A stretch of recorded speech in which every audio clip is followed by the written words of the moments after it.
सबसे पहले इन संतों ने बात बताई कि परमात्मा ने बड़ी असीम दया कृपा कर हमको मनुष्य योनि प्रदान की है। ये उसकी सबसे बड़ी देन है जो हमें प्राप्त है। मनुष्य योनि एक ऐसी योनि है जिसमें परमात्मा ने हमें विवेक बुद्धि दी है, कर्म करने की स्वाधीनता दी है। बाकी 84 लाख भोग योनियां हैं, बड़ी दया कृपा कर ईश्वर ने हमें मौका दिया और हमें इस अवसर का पूरा लाभ उठाना चाहिए। कहा है बड़े भाग्य मानुष तन पावा, सुर दुर्लभ सदग्रंथन गावा, साधन धाम मोक्ष कर द्वारा, पाए न जही परलोक सवारा। यह मनुष्य योनि बड़े भाग से मिली है। इसके लिए देवता भी तरसते हैं, क्योंकि ये मनुष्य योनि एक साधन का क्षेत्र और मोक्ष का दरवाजा है। इसमें ही परमात्मा ने हमें विवेक बुद्धि दी है, कर्म करने का स्वाधीनता दी है, अधिकार दिया है। यदि हम चाहें बड़े आराम से हम उस परम पिता परमात्मा को प्राप्त कर सकते हैं। ये एक ऐसी योनि है, इसके लिए देवता लोग भी तरसते हैं। इसका पूरा लाभ उठाना चाहिए। जितने संत महात्मा हुए, जितने धर्म हुए, जितने पंथ हुए, सब ने इस योनि की बुरी प्रशंसा की है। कबीर दास जी ने कहा है, कबीरा हर की भक्ति कर, तज विषय रस चौच, बार नहीं पाइए मानस जन्म की मौज। इस सेवक के गुरुदेव कहा करते थे कि विषय वासना के आनंदी, मिथ्या जन्म बिगार, मानस जन्म गरीब न फिर कर ले हरि से प्यार। तो ऐसा सुंदर अवसर हमें परमात्मा ने दिया। हमारे महर्षियों ने बताया कि चाहे अब सन्यासी हो या गृहस्थी या किसी भी धर्म के मानने वाले हो, आपको आधा घंटा प्रातः संध्या वंदना अवश्य करनी चाहिए और आधा घंटा सायंकाल। ये 2 समय निश्चित कर दिए कि संध्या वंदना अवश्य करनी चाहिए। 99% लोग परमात्मा को मानते हैं और अपने किसी न किसी ढंग से परमात्मा की पूजा करते हैं।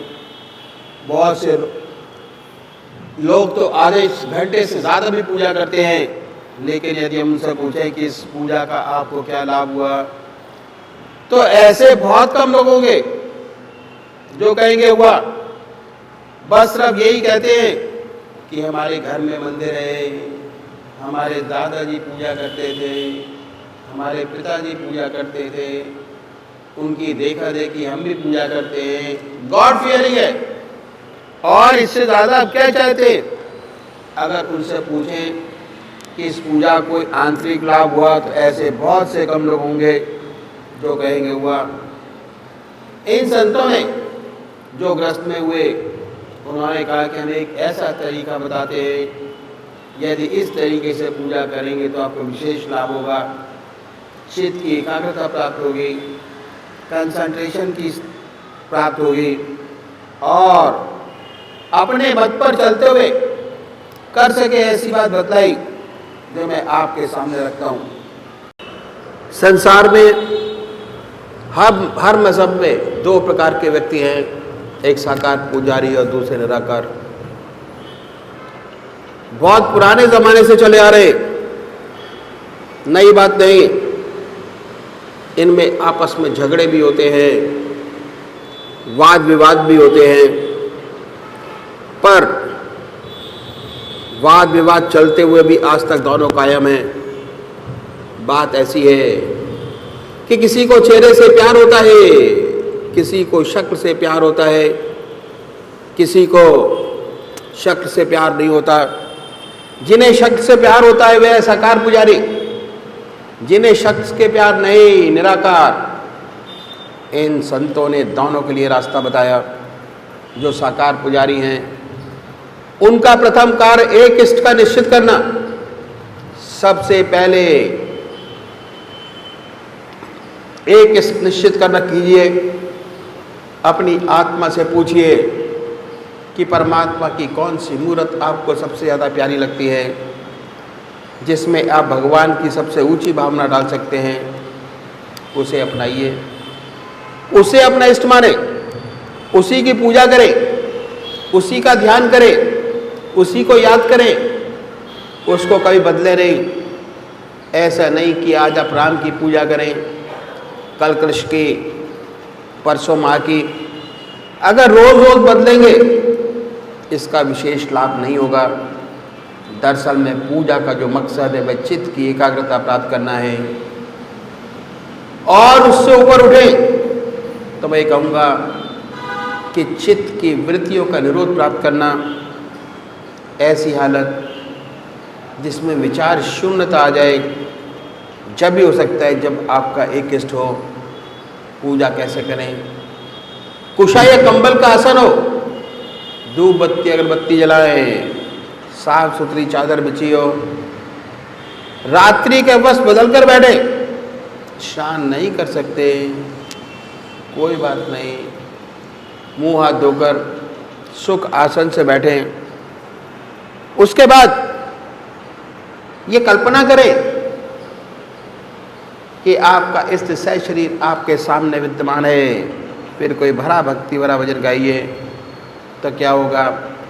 आपके वैर मुखी विचारों की दुनिया से हटकर मन ईश्वर की तरफ लग जाएगा। और इसके बाद जब आप ध्यान करेंगे तो ध्यान बनेगा। पहले बाहर ध्यान बनाइए, जब ध्यान बाहर की तरफ बन जाए, उस पवित्र मूर्त को अपने हृदय में उतारिए, बैठाइए इतने प्यार से, ना कोई दूसरा विचार रह जाए, ना ख्याल। हमारी आत्मा हमारे मन को देखती रहती है, बताती रहती है कि हम क्या सोच रहे हैं। जब मन हट जाए फिर प्यार से इसी मूर्त पर जमाएं, फिर ना कोई विचार रहेगा, ना ख्याल। जब चेतन अवस्था में लौटेंगे तो उसी के ध्यान में लौटेंगे और उस समय आपको बड़ी सुंदर अनुभूति होगी कि आपका मस्तिष्क अनुपम आनंद से भर गया। जितना मस्तिष्क पर भार था वो हल्का हो गया। यह है पूजा का तरीका जो इन संत महात्माओं ने बताया साकार पुजारियों के लिए। अगर ऐसे पूजा करेंगे तो उसका विशेष लाभ होगा। चित्त की एकाग्रता प्राप्त होगी, सुषुप्ति की अवस्था प्राप्त होगी और सुषुप्ति से सहज समाधि में प्रवेश कर जाएंगे। दूसरे वो भाई हैं जो निराकार भगवान के उपासक हैं, जो परमात्मा की मूर्ति को नहीं मानते, वे भगवान के नाम को पकड़े और उस नाम को चुने जो उनकी आत्मा को सबसे प्यारा लगता है। कोई ना कोई नाम से तो याद करते ही होंगे। हिंदू भाई ओम नाम, मुसलमान भाई अल्लाह, सिख भाई वागुरु, क्रिश्चियन भाई क्राइस्ट या गॉड। जो नाम आपकी आत्मा को अच्छा लगे चुन सकते हैं। जो नाम आपकी आत्मा को प्यारा लगे उसे चुनें। फिर आसन तो वही है, सुख आसन से पलौती लगाकर बैठे, हृदय की तरफ निगाह रखें, आनंदमयी अवस्था बनाएं और ये ख्याल करें जब आपका हृदय धुक धुक करता है उससे ओम नाम निकल रहा है। ये जो नाम चुना है वो निकल रहा है। हृदय ओम ओम कह रहा है, जबान नहीं कह रही। Not by tongue but by thought. शुरू में दिक्कत होती है, तब आप मानसिक जाप कर सकते हैं, ओम ओम ओम। धीरे धीरे ऐसी अवस्था आती है आपको बहुत स्पष्ट सुनाई देने लगता है कि हृदय से ओम की आवाज़ निकल रही है।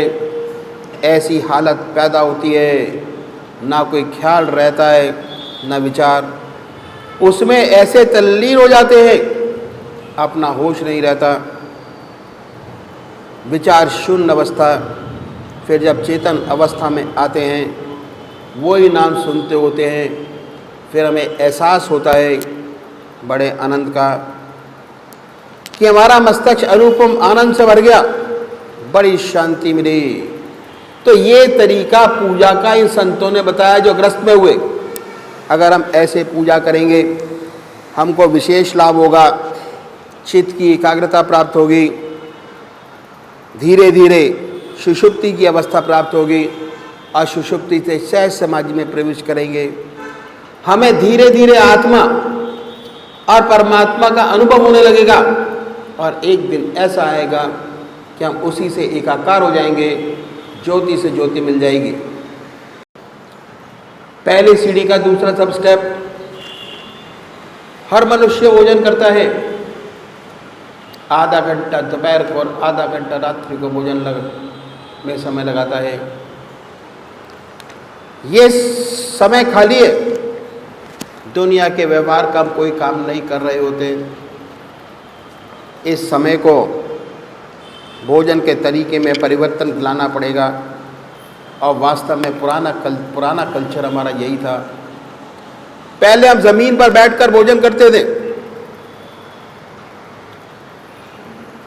अब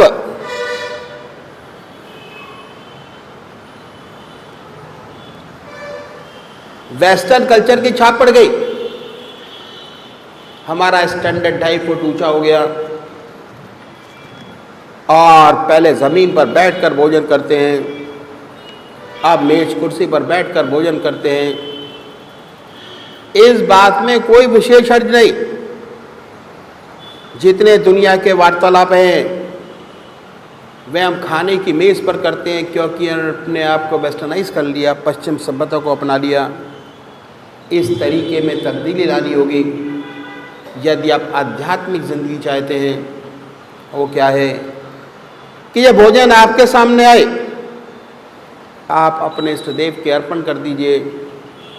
हर ग्रास, हर कौर अपने इष्ट की याद में खाएं, ना ही कोई ग्रास बिना परमात्मा की याद के पेट में जाए, ना कोई चीज़ बिना परमात्मा की याद के पिए। यह अभ्यास भोजन की एक विशेषता है। भोजन जिन बात में डूब कर किया जाता है, जो खून बनेगा उन्हीं के विचारों का रंगा हुआ बनेगा। अगर आप भोजन भगवान की याद में करेंगे तो दिन में जब भी आप खाली होंगे ईश्वर की याद स्वतः ही आएगी। भक्ति के लिए जब तक खून आपका नहीं बदल जाता भक्ति नहीं आती। भगवान श्री कृष्ण ने गीता में साधक की दृष्टि से 4 विशेष बात बतलाई। पहली आहार की शुद्धि, दूसरी विहार की शुद्धि, तीसरा अभ्यास, चौथा वैराग्य। तो ये है आहार की शुद्धि जो हमें करनी है। और इन संतों ने ये बड़ा सुंदर तरीका बताया कि कैसे आहार की शुद्धि हो। आसानी से इस तरीके से भोजन करेंगे तो जो खून बनेगा परमात्मा की रात का रंगा हुआ बनेगा। और जब भी आप खाली होंगे स्वतः ईश्वर की याद आएगी, दूसरी तब मन नहीं जाएगा, क्योंकि आप भोजन परमात्मा की याद में कर रहे हैं और पूजा में भी उसकी याद करते हैं।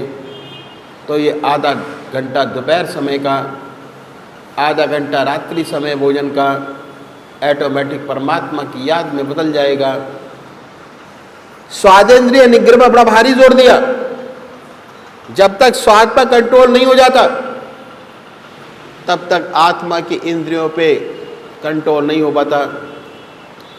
स्वाद पर कंट्रोल करने का बड़ा सुंदर सब तरीका इन संतों ने बताया। बहुत से महात्मा बहुत कष्ट उठाते हैं स्वाद पर कंट्रोल करने के लिए। कोई फीका खाता है, कोई मीठा छोड़ता है, कोई सारी चीज़ें मिलाकर खाता है, बड़ी तपस्या करते हैं। कोई महात्मा तो घास घोट कर पीते हैं। हमारे सद्गुरुओं ने बड़ा सुंदर रैशनल तरीका बताया कि आप परमात्मा की याद में भोजन कीजिए, स्वतः स्वादेंद्रिय निग्रह हो जाएगा, स्वादों से आप ऊपर उठ जाएंगे। अब आपके पूजा के 2 घंटे हो गए। आधा घंटा सुबह पूजा, आधा घंटा सायंकाल पूजा, आधा घंटा दोपहर भोजन, आधा घंटा रात्रि भोजन। इस तरह हमने देखा कि कोई भी गृहस्थ आश्रम में रहते हुए पूजा विधान बड़े आराम से निभा सकता है और साथ साथ इस रास्ते में बड़ी आराम से ज़्यादा समय व्यतीत कर सकता है। परमात्मा तू ही है, तेरी इच्छा पूर्ण हो।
ध्यान योग के कार्यक्रम आनंद योग से निशुल्क जुड़ने के लिए संपर्क करें 9810239677।